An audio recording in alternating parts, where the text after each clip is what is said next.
Então, primeiramente, gostaria de agradecer a todos os participantes dessa nossa aula sobre a ETF, nova ETF de renda fixa, tanto as pessoas que estão ao vivo e as pessoas que adquiriram essa aula e vão assistir posteriormente.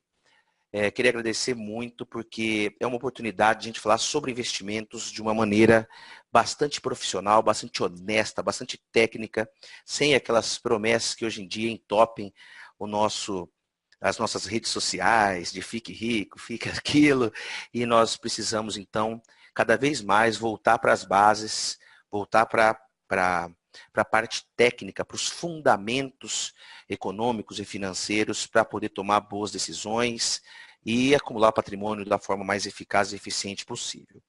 Então, dentro aqui do nosso contexto, nós vamos falar sobre a nossa ETF de renda fixa.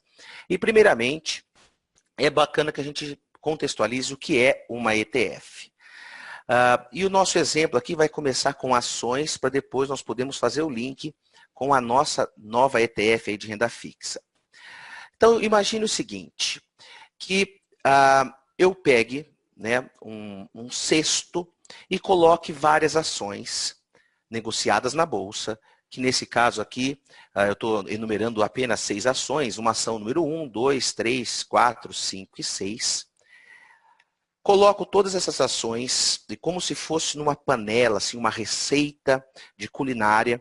Coloco tudo, mexo, deixo bem homogeneizado e depois eu divido o produto dessa homogeneização em cotas. E a partir dali eu começo a negociar essas cotas diretamente na Bolsa de Valores. É como se fosse um fundo que você compra, fundo de investimentos em ações, que você compra diretamente numa instituição financeira, no banco ou corretora, só que agora, ao invés dessas cotas ficarem sendo atualizadas, seus valores lá no banco, e tem um administrador mudando aquela carteira, essa receita do bolo, essas cotas vão permanecer aí praticamente as mesmas e vão sendo negociadas na Bolsa de Valores, conforme o valor dessas ações. Então, imagine que a ação 1 suba muito num determinado dia, na média, as ações que estão nesse baldinho aqui vão subir, e é para as ETFs, então as ETFs são exatamente isso, são um bolo de algum ativo, juntos vários ativos ali compondo, e que são negociados e o mercado fica olhando, e essa ETF vai subindo ou caindo de valor, conforme o que acontece com as ações que estão compondo aquela ETF. Perfeito? Na prática, existe até uma ETF razoavelmente bem negociada, que é que segue o índice Bovespa. Aquele índice Bovespa que a gente escuta na televisão, a bolsa subiu, a bolsa caiu. Quando a gente escuta esse índice Bovespa, tem uma ETF, que alguém foi lá, compra as mesmas ações que tem nesse fundo do Ibovespa, nesse índice do Ibovespa, e é negociado na bolsa, e essas ETFs valorizam ou desvalorizam conforme o que acontece com o índice Bovespa. Porque, a princípio, o índice Bovespa é apenas um índice, você não comprava índice, né, a princípio. E com uma ETF você tem essa possibilidade de seguir esse índice Bovespa, mas alguém vai lá, uma instituição financeira vai lá, compra das ações, bota num baldinho, mexe, né, nas proporções certas, mexe, divide em cotas e põe para negociar na bolsa. A gente pode comprar ou vender essas ações, segundo, se for um índice Bovespa, se o índice Bovespa subir, é para as nossas ETFs valorizarem, se o índice Bovespa cair, é para as nossas ETFs desvalorizarem. Tá ok? Esse é o conceito, a ideia de ETF. Então, a partir desse momento, é negociada como se fosse uma ação. Eu coloquei aqui um livro de ofertas como se fosse num home broker, né, que é onde na corretora a gente consegue comprar e vender ações. Então, a gente consegue aqui, eu coloquei o código BOVA11. Esse tipo de código é o código que você coloca lá no home broker para acessar a ETF que segue o índice Bovespa. Então, tem as quantidades, pessoas ofertando aqui para comprar, pessoas ofertando aqui para vender, e os preços que as pessoas estão colocando na hora que eu dei o print na tela, o preço que elas estavam colocando ali para comprar esse índice no mercado ao longo do pregão que existe dentro da Bolsa de Valores. Perfeito? Então é assim, é como se fosse uma ação, mas na verdade é um conjunto de ações que uma pessoa financeira coloca dentro de uma caixinha, mexe, divide em cotas e bota para ser negociada lá na Bolsa e as pessoas ficam comprando e vendendo fundos de investimentos, investidores institucionais, investidores estrangeiros, pessoas físicas, ficam comprando e vendendo essas ETFs como se fosse uma ação individual. Continuando aqui, quais são os ativos, então, que compõem, agora que a gente entendeu como que funciona uma ETF de ações, vamos partir para a nossa ETF de renda fixa. O que a gente vai colocar dentro desse baldinho da ETF de renda fixa, vai mexer, dividir em cotas e negociar na Bolsa? Tá? E essa é a novidade. ETFs já existem algumas na Bolsa. O que não tinha é que nunca tinham jogado. Existia até uma ETF meio complicada, lançada aí no passado, mas que era sobre taxas futuras e tal. Era mais complicado, mas é a primeira vez que títulos do Tesouro estão dentro dessa caixinha que a turma vai mexer e já estão negociando aí na Bolsa de Valores. Então, vamos entender como que essa ETF de renda fixa é composta. Primeira coisa, entender que ela é composta de títulos públicos, diversos títulos públicos. Eu coloquei aqui de uma maneira geral, porque a gente vai a fundo entender quais são esses títulos públicos. Mas eu coloquei apenas 6, não são apenas 6, mas eu coloquei no mesmo padrão da ETF de ações. Então a gente coloca títulos públicos dentro, mexe, divide em pedacinhos, e depois negocia na Bolsa de Valores. Tá? Essa é a grande novidade. São títulos públicos diretamente sendo negociados na Bolsa de Valores como se fosse uma ação. E a grande questão é saber quais são esses títulos públicos que estão sendo negociados nessa ETF. Então, a primeira coisa, para deixar bastante claro, é a gente entender onde, está ali o grifo em azul, onde são negociados os títulos públicos. Onde você pode comprar título público. A resposta mais óbvia aí, né, que a maioria dos investidores diria que é no Tesouro Direto. Né? Podemos comprar títulos públicos no Tesouro Direto. É claro, né? Isso é verdade, daqui a pouco a gente vai dar um passo além, mas eu quero, para depois poder confrontar com um outro lugar onde é possível, onde são negociados títulos públicos, eu vou colocar aqui os títulos que são negociados, pelo menos na atualidade, dentro do Tesouro Direto. O que nós temos são títulos indexados ao IPCA, títulos pré-fixados e títulos indexados à Selic. Então, temos 3 modalidades de títulos. Indexados à Selic temos uma modalidade só. Pré-fixado temos 3, nesse exato momento que eu estou gravando o vídeo. E indexado ao IPCA, temos aqui, note bem esse indexado ao IPCA, temos 6 tipos de títulos nesse exato momento que eu estou fazendo a apresentação, com 3 sendo tesouro principal, que significa que não tem pagamento de cupom, não tem pagamento de juros semestrais, e mais 3 com pagamentos de juros semestrais nesses seguintes vencimentos, 2026, 35 e 2050. Uma outra coisa que é importante que a gente deixe claro aqui, para deixar anotado, como que esses títulos são, uma nomenclatura desses títulos bastante utilizada no passado, está tendendo a parar de ser chamado dessa forma, mas ainda em muitos lugares você vai encontrar essa nomenclatura e a gente precisa deixar claro para deixar toda a nossa aula bastante clara e transparente.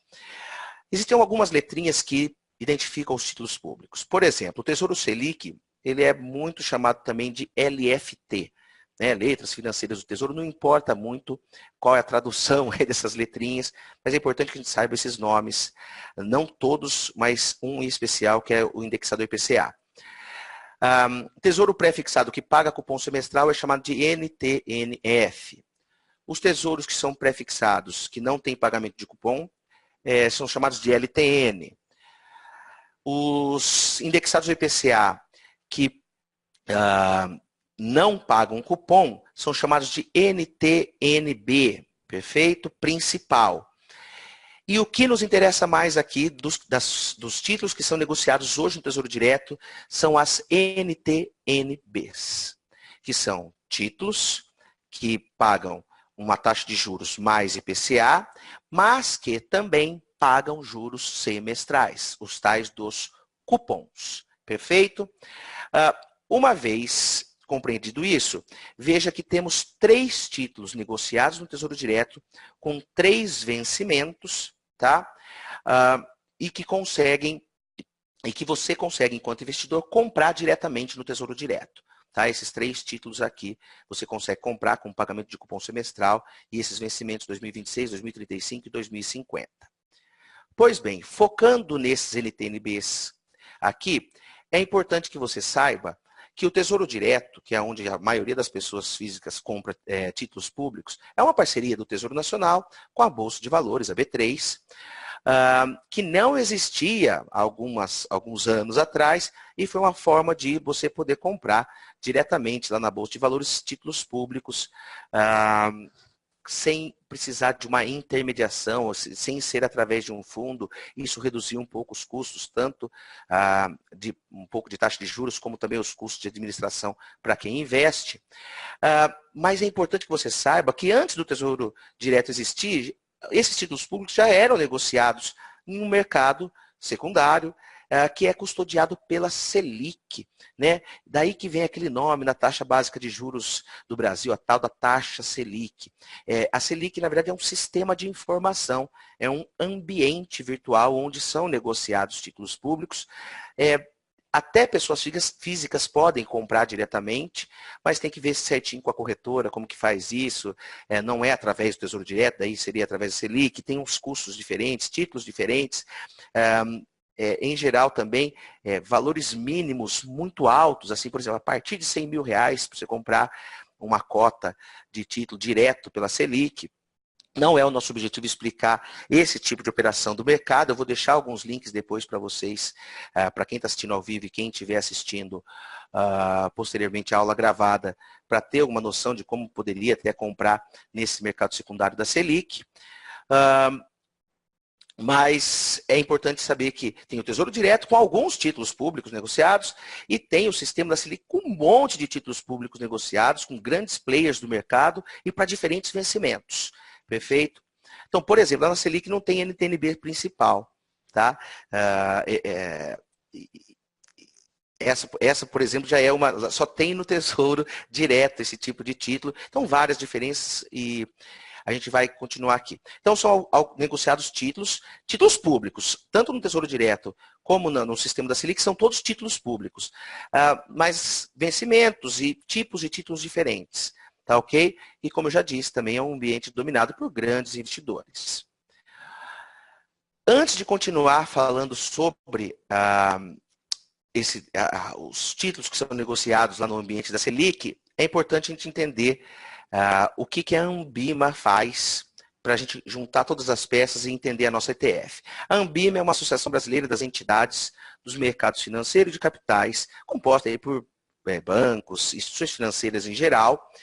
E um dos serviços prestados pela Ambima é calcular índices que medem o desempenho de títulos públicos federais. Então, a Ambima calcula diversos índices. Como a Bolsa, por exemplo, calcula lá o Ibovespa, a Ambima também fica monitorando o mercado de títulos públicos e calculando alguns índices. São eles o IRFM, que mede aí o desempenho dos títulos pré-fixados, tem o IMAB, esse que vai nos interessar muito, que ela mede o desempenho dos títulos públicos indexados ao IPCA, o IMAC, que mede os títulos públicos indexados ao IGPM, que é um outro índice de inflação, que a gente nem encontra no Tesouro Direto, e o IMAS, que medem aqueles títulos pós-fixados indexados pela taxa Selic. Então, é uma maneira, é um termômetro que a Ambima fica monitorando os títulos públicos, tem uma metodologia própria e fica calculando o desempenho como se fosse um índice que mede a rentabilidade dos títulos públicos ao longo do tempo. Bom, feito tudo isso, veja que uma ETF de renda fixa, da mesma forma que aquele BOVA11, que é o código que você pode comprar ETF, que é referenciada pelo índice Bovespa diretamente no seu home broker, a nova ETF de renda fixa, que tem essa sigla para a gente poder comprar no home broker, IMAB, porque ela é referenciada pelo índice IMAB calculado pela Ambima, então esse IMAB11, ele tem como referência o IMAB calculado pela Ambima. O BOVA11 segue o índice Bovespa. A nossa ETF de renda fixa segue um índice, que é o IMAB, calculado pela Ambima. Perfeito? E a grande questão é quais títulos, então, compõem esse IMAB? A gente já viu que são títulos indexados ao IPCA. Será que são aqueles mesmos negociados no Tesouro Direto? Essa que é a grande questão. Não.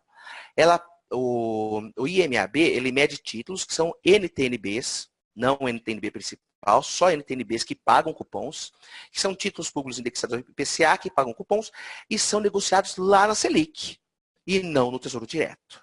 Isso é super importante a gente entender para poder ter esse ativo na nossa carteira. A gente precisa entender o que tem lá dentro. Estou dando uma lista só para você ter uma ideia dos títulos que compõem atualmente, no momento que eu estou gravando esse vídeo, esse IMAB.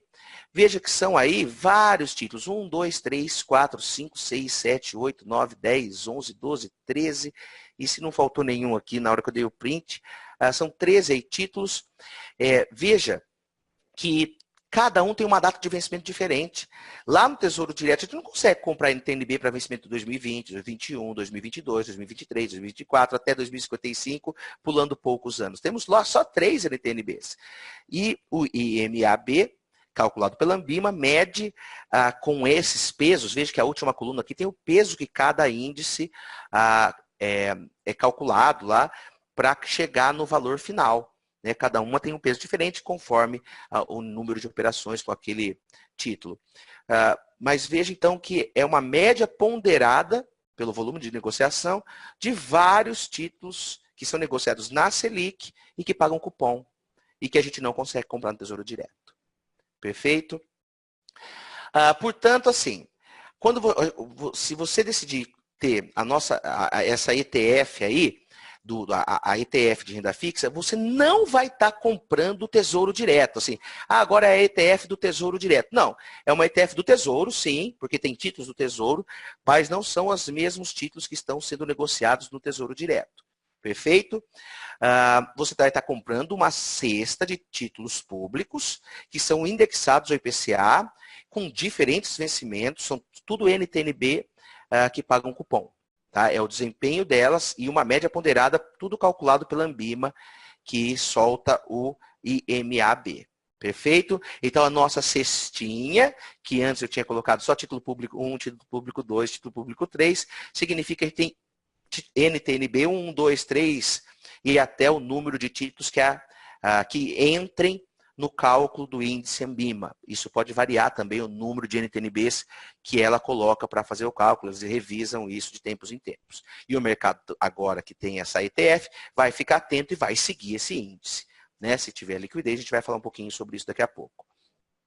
Então, é importante que você, enquanto investidor, saiba o que está comprando.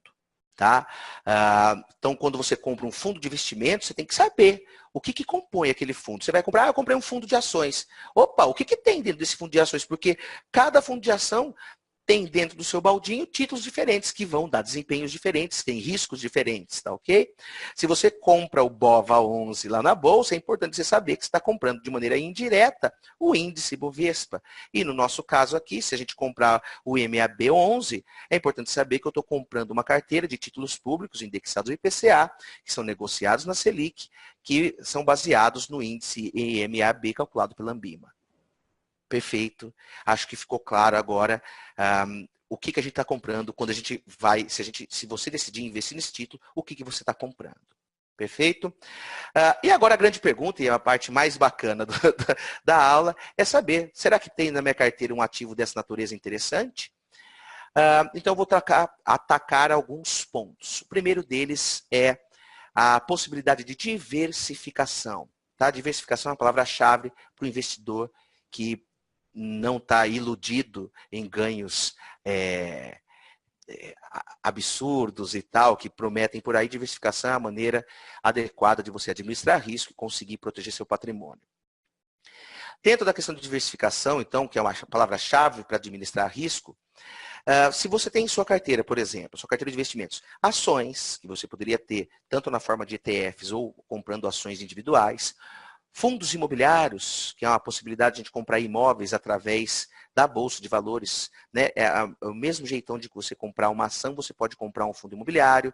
Você pode comprar também ativos indexados à Selic, lá direto no Tesouro Direto, ou ao CDI, através de CDBs ou LCIs. Você pode comprar títulos pré-fixados, né, tanto CDBs, LCIs ou diretamente lá no Tesouro Direto. Agora você também vai poder adquirir ativos que seguem a inflação. Né? Isso você pode fazer lá no Tesouro Direto, com aqueles 6 títulos disponíveis, que você compra lá os títulos individualmente no Tesouro Direto, ou agora você também vai comprar essa nova ETF de renda fixa, que traz consigo já por si só uma diversificação, porque ela é composta de vários títulos. Então, assim, conforme a Ambima vai revisando e vai fazendo o cálculo do índice IMAB, veja que ela está nesse momento lá que eu mostrei lá com 13 títulos. Então, você já está diversificando, principalmente com relação a prazo. Você tem títulos NTNBs com prazos mais curtos, que são menos voláteis, e títulos NTNBs com prazos bem mais longos, que acabam sendo mais voláteis, e você está trabalhando com o mesmo título, com diversos prazos, e já está, de certa forma, diversificando dentro dessa classe de ativos. Perfeito?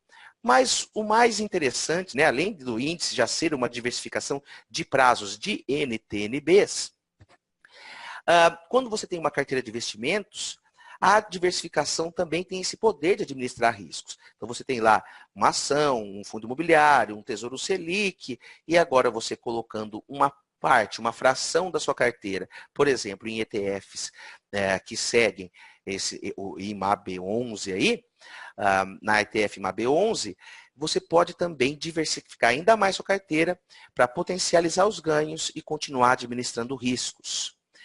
E agora eu vou fazer uma afirmação que pode ser um pouco complicada às vezes para quem ainda não tem essa intimidade com a parte estatística e financeira, mas o bacana é que você compreenda a ideia que eu quero lhe passar. Quando a gente pensa na teoria moderna de finanças e tal, é bacana que nós tenhamos dentro da nossa carteira de ativos para conseguir fazer um bom balanceamento da nossa carteira e correr e diluir o risco nela contido, que os ativos sejam pouco correlacionados, tá?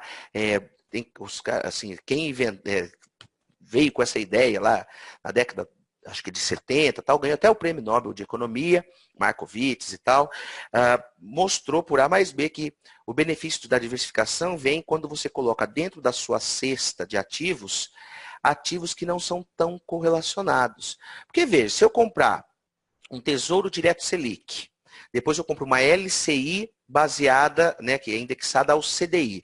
Depois eu compro um CDB que é indexado ao CDI também. Como o CDI e Selic eles andam praticamente juntos, você vai ter uma correlação muito grande entre os ativos e vai estar pouco diversificado. É que nesse caso eu peguei 3 títulos com pouquíssimo risco.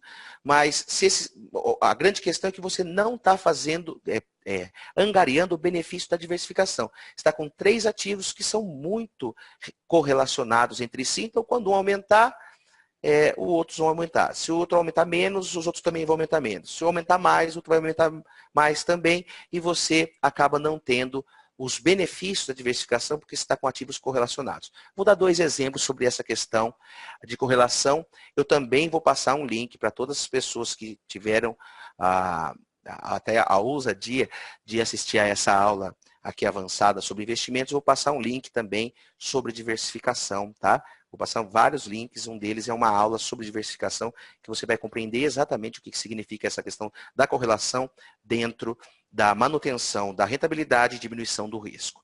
Então vamos seguir em frente com a nossa apresentação para dar 2 exemplos para ficar bem claro o que eu quero dizer com diversificação. Quando a gente fala de correlação, esse índice vai de -1 até +1. Veja que a ideia não é difícil. Se ela for +1, significa uma correlação perfeitamente positiva. Quando um ativo sobe, o outro sobe também. Perfeitinho. Tá? Que seria o caso, por exemplo, de um ativo indexado a Selic e outro ao CDI. Seriam quase que perfeitamente correlacionados. Por outro lado, temos uma correlação perfeitamente negativa. Se um ativo sobe, o outro cai. Daí, se esse ativo que caiu subir, esse ativo que tinha subido vai cair. Então, eles são totalmente antagônicos, tá? É o perfeitamente, né, uma correlação perfeitamente negativa. No zero, nós estamos aí numa ausência de correlação. Eles são como se um ativo fosse indiferente ao outro. Não tem nada que mostre em termos numéricos que quando um sobe, outro cai, ou quando um sobe, outro sobe. E no meio termo temos esses espaços vazios, que é onde a maioria dos ativos acabam, a maioria dos cálculos acabam caindo. Quando estiver bem pertinho do mais um, eles são perfeitamente correlacionados. Quando eles são bem perto do menos um, eles são muito perto de ser negativamente, de maneira perfeita, negativamente correlacionados. E quando forem próximos de zero, não tem correlação. Um exemplo, né? A gente vai ver dois exemplos reais. Um primeiro exemplo, assim, eu peguei os dados diários de 2014 até 2018 do Tesouro Direto. E peguei esses dados diários lá no Excel e calculei a correlação entre eles. Peguei o IPCA vencimento 2024, principal do vencimento 2024, IPCA principal vencimento 2035, como eles são os mesmos ativos e tem aí vencimentos que não são absurdamente díspares, veja a correlação que deu entre a rentabilidade de um e de outro. 90% quase, né, positivo. Ou seja, quando o IPCA 24 sobe, o IPCA 35 também tende a subir. Até mais, no caso, por isso que ele não dá perfeitinho. Quando o IPCA 24 cai, o IPCA 35 também vai ter uma queda muito mais acentuada, mas vai cair também. Então, eles são muito correlacionados. Vamos para um exemplo de correlação negativa? Esse é um exemplo de correlação positiva alta.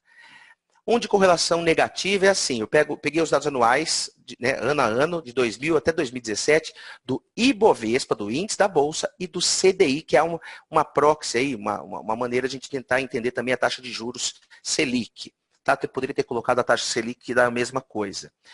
Veja a correlação qual deu. Menos 0,87, ou seja, eles são muito negativamente correlacionados. E a ideia é essa mesmo. Quando a taxa de juros começa a subir muito, a bolsa tende a cair. Quando a taxa de juros começa a cair, os renda fixas começam a ficar menos interessantes, a tendência é da bolsa subir. Perfeito? Então é essa questão de correlação que eu queria mostrar para vocês. E na Moderna Teoria de Carteira, significa que quando você adiciona um ativo que ele é pouco correlacionado com os demais, ele vai agregar muito na questão de diminuição do risco. E é esse o vídeo que eu vou passar depois para você poder entender esse efeito de uma maneira mais interessante. E eu fiz esse cálculo com relação ao índice IMAB, que é o índice da Ambima, que acreditamos que a nova ETF vai ter uma boa liquidez e vai ser bem correlacionada com esse índice, eu correlacionei com alguns ativos. Veja, com o Ibovespa, ele tem até uma correlação próxima de meio, tá ok? Mas nos cálculos daquele vídeo que eu até vou mostrar para você, quando a gente tem uma correlação aí abaixo de meio, a gente já tem ganhos com relação à diminuição de risco na diversificação. Com o índice que mede a variação dos fundos imobiliários, a correlação é menor ainda, né? 0,3. Com o Tesouro Selic, a correlação é 0.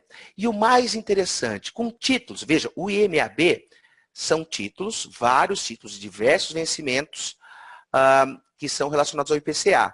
Então, vamos correlacionar o IMAB com títulos públicos negociados no Tesouro Direto, também indexados ao IPCA. Por exemplo, o IPCA principal 24. A correlação deu próxima de 0. Perfeito? E com 2035, também. Tá ok? Veja, portanto, que essa correlação baixa e próximo de 0, se fosse negativa, melhor ainda seria quando significa que quando eu insiro se eu inserir esse índice IMAB com base nesses dados históricos que eu peguei, né, que é de 2014 a 2018, inserida dentro da minha carteira, ela vai ajudar, esse índice vai ajudar a fazer com que a diversificação cumpra seu papel com esmero, tá ok? Ela vai diminuir o risco mais que proporcionalmente à queda da rentabilidade. Perfeito? Então, esse é um primeiro cálculo, é um assunto bastante robusto, que eu quero que depois você assista ao vídeo que eu vou passar sobre diversificação e volte nessa parte para entender de maneira perfeita o que eu estou querendo dizer com diversificação. Um segundo ponto é, será que vai ter correlação entre a ETF de renda fixa e com o índice MAB?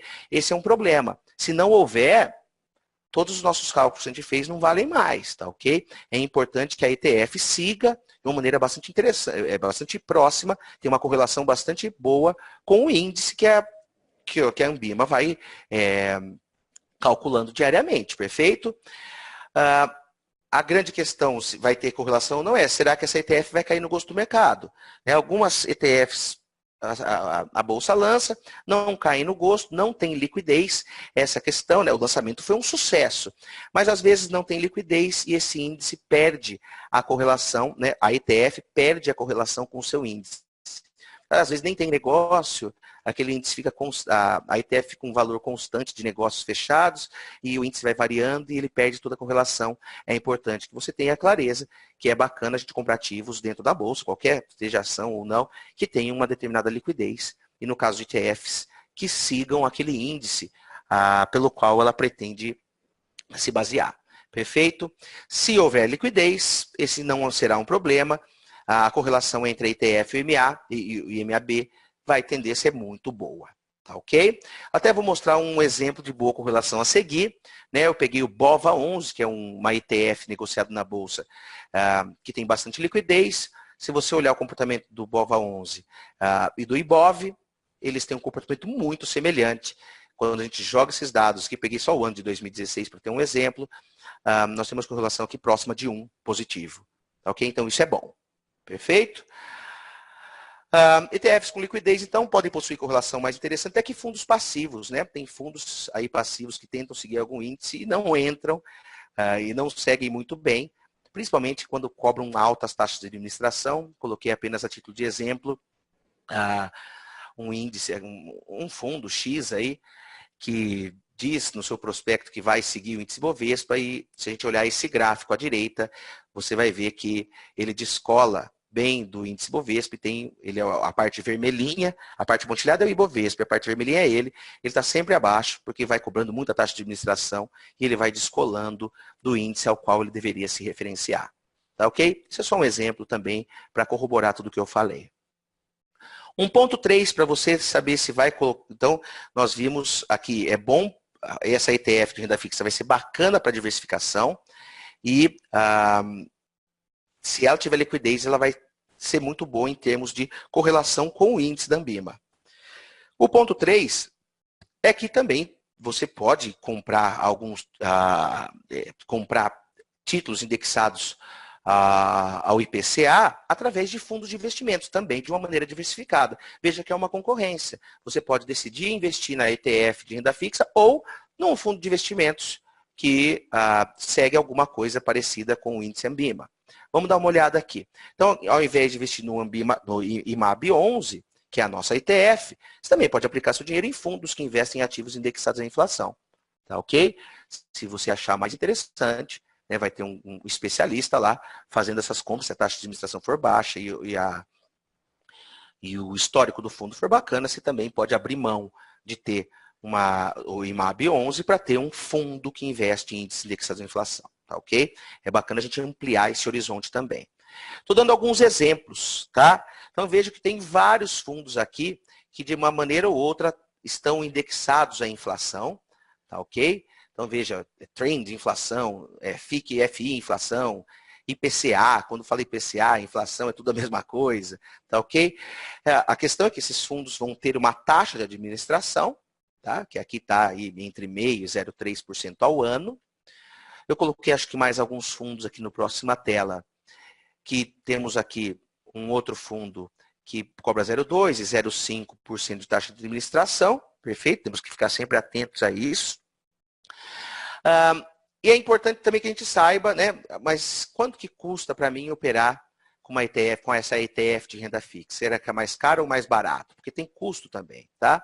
Primeiro custo pode ser com corretora, você vai pagar taxa de custódia, os emolumentos na hora de comprar e vender. Emolumentos é o menos importante aqui, mas você pode tentar escolher. Hoje em dia está mais fácil encontrar corretoras que você pode negociar esses ETFs de maneira gratuita, comprar e vender gratuitamente. Tá? Veja se não vai pagar custódia e os emolumentos você vai ter que pagar, não tem jeito. Então, ficar de olho nesses custos de compra e venda das ETFs. Se você, por exemplo, pagar para comprar uma ETF lá o valor de 60 e poucos reais e pagar 20 reais por essa compra, já fez já não valeu a pena, porque você vai começar com 40 e poucos reais. E da hora que você vender, você paga mais 20, não vai fazer sentido. Então, sempre olhar o montante que você tem para investir e se a corretora sua vai cobrar taxa ou não de corretagem por essas compras e vendas. É importante ficar de olho nisso. Uma segunda questão é a taxa de administração cobrada pela instituição financeira que organizou essa ETF, que é a Itaú Asset Management. A taxa de 0,25% ao ano. Não é cobrada diretamente de você, investidor. Né? Não vai lá debitar da sua conta da corretora. Ela é cobrada do patrimônio líquido do fundo. Só que isso o mercado também está vendo, e o que vai acontecer é que, assim, não dá para fazer perfeitamente essa conta, mas a ideia é que ele renda 0,25% ao ano a menos do que o índice Ambima, né? É como se houvesse um pouco de desconto na sua cota. E o mercado está olhando isso. Tá ok? Mas é um custo baixo se a gente comparar também com os fundos de mesmo objetivo aí. E veja também que essa é a mesma taxa que a gente cobra, que a Bolsa cobra no Tesouro Direto. Se você comprar lá um IPCA dentro do Tesouro Direto, você também vai pagar 0,25% ao ano de taxa de administração lá para B3, mesmo que a sua corretora não cobre nada. Perfeito? Então, ela não está tão fora, a nossa ETF aqui que estamos estudando não está tão fora em termos de custo. E vamos ter também tributação, tá? Isso também vai influenciar. Obviamente que os outros fundos aqui também teriam a tributação. E no caso das ETFs, você vai ter que pagar sobre o ganho de capital 15%. Tem toda uma questão aí envolvendo de como é feito esse pagamento, que não vai dar tempo de explorarmos nesse exato momento, mas tem 15% sobre o ganho de capital e não tem isenção até 20 mil, como também se tem nas ações. Nas ações individuais, que eu quiser comprar uma Petrobras, se eu tiver ganho e o valor da venda do mês for abaixo de 20 mil, eu não preciso pagar imposto de renda. Nas ETFs não tem esse benefício, tá ok? E nos fundos muito menos. É só para compra direta de ações. Perfeito? Outra coisa importante para a gente comparar fundos de investimentos que investem em ativos que são atrelados à inflação e a nossa ETF de renda fixa é o objetivo do fundo. Tá? Vou colocar 4 possibilidades só para você ver. Então, temos o primeiro fundo aqui, ó, proporcionar aos cotistas rentabilidade que acompanha a variação do IPCA com alto grau de correlação, buscando rentabilidade superior à variação do IMAB 5. O que é o IMAB5? A própria Ambima, ela calcula o IMAB, que lá tem 13 títulos das NTNBs, e daí ela faz algumas subdivisões. Títulos que têm 5 anos, até 5 anos para o vencimento, e títulos que têm de 5 anos para mais de vencimento. Né? Quando é menos de 5 anos, a volatilidade é menor, porque título é igual no Tesouro Direto. Quanto menor o prazo do título, vencimento, menor a volatilidade. Quanto maior o prazo do título, maior a volatilidade até o vencimento. Perfeito? Então, temos esse índice, temos um outro aqui, ó, já vou até colocar direto para a gente poder. É um outro fundo que consiste em atingir rentabilidade superior ao MAB 5+. Nesse 5+, então assim, o primeiro fundo aqui tem uma variabilidade talvez bem baixa, porque ele só pega o IMAB5, ele tenta seguir o IMAB5, que significa comprar títulos com prazo de vencimento inferiores a 5 anos. Enquanto esse segundo fundo vai comprar títulos só com prazo de vencimento superior a 5 anos. Veja, não há como nós falarmos assim, então eu vou trocar a minha ETF aqui, que nós estamos estudando, por um desses dois fundos. Na verdade, eles seguem coisas diferentes. A ETF nossa do IMAB 11, ela vai seguir o IMAB, com 13 títulos e vários vencimentos, curtos e longos. Esse primeiro fundo de investimento aqui, ele também vai pegar NTNBs e tal, só que de curto prazo. Então, ele tende a ser menos volátil do que a ETF. E o segundo fundo aqui, só com prazo longo, acima de 5 anos. Esse aí tende a ser mais volátil do que a nossa ETF. Tá? São essas questões que eu gostaria muito que você compreendesse quando fosse decidir colocar ou não na sua carteira a nossa ETF. E veja, tem outras possibilidades de fundos indexados à inflação. Aqui, aplicação em títulos públicos, títulos privados e outros ativos atrelados a juros, com o objetivo de proporcionar ao cotista retornos de capital no longo prazo através de uma gestão ativa. Tá? Gestão ativa, ou seja, o cara vai comprar vários tipos de títulos e fazendo uma gestão ativa, às vezes tem até taxa de performance, tende a ser até um tipo de fundo bastante arriscado. Ou um último aqui, superar a inflação sem se comprometer com um índice específico. Veja, sem se comprometer com um índice específico. Tá? Quando a gente fala sem se comprometer com um índice específico, o que nós estamos fazendo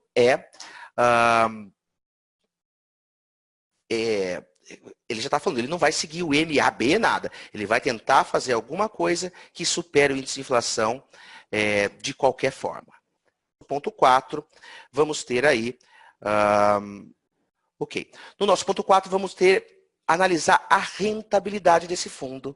Como que o IMAB performou nos últimos anos, tá? Então, vamos dar uma analisada nessa rentabilidade, né, nas performances passadas do IMAB e falar assim, olha, isso vai servir como uma proxy, como um parâmetro para a gente saber como que vai performar a nossa ETF no futuro. Então, a primeira coisa, pegando aí o histórico do IMAB, vemos que de 2014 até abril, por exemplo, aí, de 2019, ele teve uma rentabilidade muito mais alta do que se eu tivesse investido em Tesouro Selic, por exemplo. Tá ok? Obviamente, você poderia falar para mim assim, mas Tesouro Selic não tem o risco, né? É só olhar na linha. A gente vê uma linha bem comportadinha do Tesouro Selic, devagar e sempre, e depois vemos uma linha de altos e baixos do nosso IMAB, que é a nossa proxy aí para a nossa ETF. Se a ETF já existisse desde 2014 e fosse bem correlacionada com o IMAB, ela teria tido esse comportamento. Isso é realmente verdade, mas é um dado que, ao olhar pelos últimos anos aí, esse índice acabou performando melhor do que o renda fixa do Tesouro Selic. Bem melhor, no caso aí. Agora, comparando com outros ativos, né? Eu peguei dados aí de 2/4 de 2014 até 30/4 de 2019. E se a gente der uma olhada como performou, nós vamos ver aí que foi o prazo um pouco diferente do prazo anterior. Se a gente der uma olhada na performance, ele ficou muito próximo ao IPCA 24, ele perdeu do IPCA 35, tá? O IPCA 35 tem uma volatilidade muito maior. Então, ele pode performar muito melhor, se as condições assim forem interessantes, ou ela pode performar muito pior, tá? Mas veja que o IMAB performou melhor do que fundos imobiliários e do que o índice Bovespa ao longo desse período analisado. Perfeito? Então, teria sido um investimento muito bacana de ter sido feito se desde 2014 você tivesse colocado o seu dinheiro por lá. Nada é garantir que o futuro vai repetir o passado, mas é um parâmetro para a gente poder tomar uma boa decisão. Agora, sim, olhar só a rentabilidade é só metade do problema. É importante que a gente também conheça os riscos atrelados a esse tipo de investimento. Perfeito? Com relação a risco, eu fiz uma tabelinha muito interessante. Risco, não quero entrar muito nessa questão estatística, mas risco, ele pode ser calculado, uma das maneiras de ele ser calculado é através do cálculo. Você pega lá os dados, transforma tudo em rentabilidade e calcula um negócio lá que no Excel existe, chama desvio padrão. Eu fiz isso para todos os dados aí desde 2014, achei o desvio padrão diário e transformei isso em bases anuais para que a escala ficasse melhor de ser compreendida. Veja que não importa muito, nesse nosso exato momento, não é uma aula aqui de estatística, compreender essa ordem de grandeza, o que significa a ETF, RF aí, está num patamar aqui de 8% de risco anual. Não é esse o nosso propósito aqui, explicar a questão de desvio padrão e tal.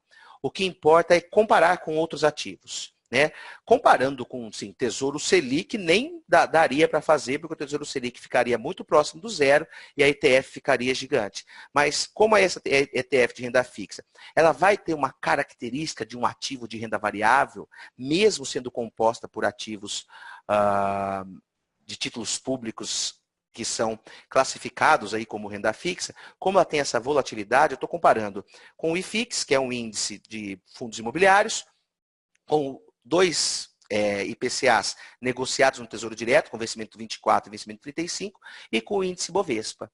Veja que o índice Bovespa e o IPCA 35, ao longo do período analisado, tiveram aí quase que o dobro de risco. Tá? Se a gente voltar, então, o IPCA 35 performou melhor, mas com base em você ter aceitado muito mais risco. O Ibovespa rendeu menos e ainda assim você se sujeitou a um risco muito mais elevado do que se você tivesse, na época, né, se tivesse existido, comprado uma ETF de renda fixa. Então, olha que bacana. Quando a gente pensa nessa nova ETF, olhando os dados passados do IMAB calculado pela Ambima, nós vemos que ela tem uma rentabilidade muito legal, dados passados, e um risco que não é tão alto. Como, por exemplo, se comprasse um IPCA para investimento muito longo ou tivesse investido em bolsa. Perfeito? Está se mostrando aí um índice pouco correlacionado com outros ativos, ou seja, bacana de compor carteira, com uma rentabilidade bacana. Se tiver liquidez, vai ser bem correlacionado com o próprio índice que ela se referencia. Teve uma rentabilidade bacana nos últimos anos e um risco razoável, né?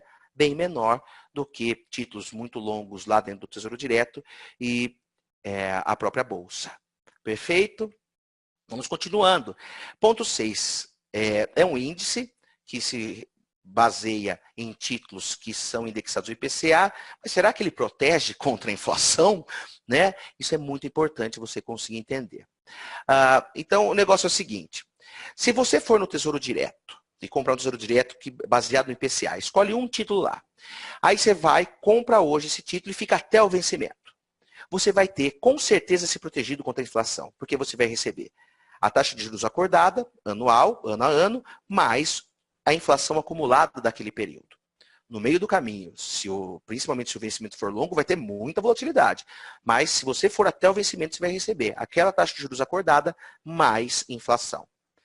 Tem muita gente que usa também a estratégia de ficar comprando Tesouro Direto IPCA todo mês, com taxas diferentes ao longo de vários anos. Então, cada aporte mensal vai estar protegendo aquele determinado capital do IPCA mais uma certa taxa. Às vezes a pessoa compra com 3% acima do IPCA, depois 5% acima do IPCA, depois 8% acima do IPCA, volta para comprar 4% acima do IPCA e assim por diante. E na média, ela vai estar se protegendo contra a inflação se ela aguardar até o vencimento.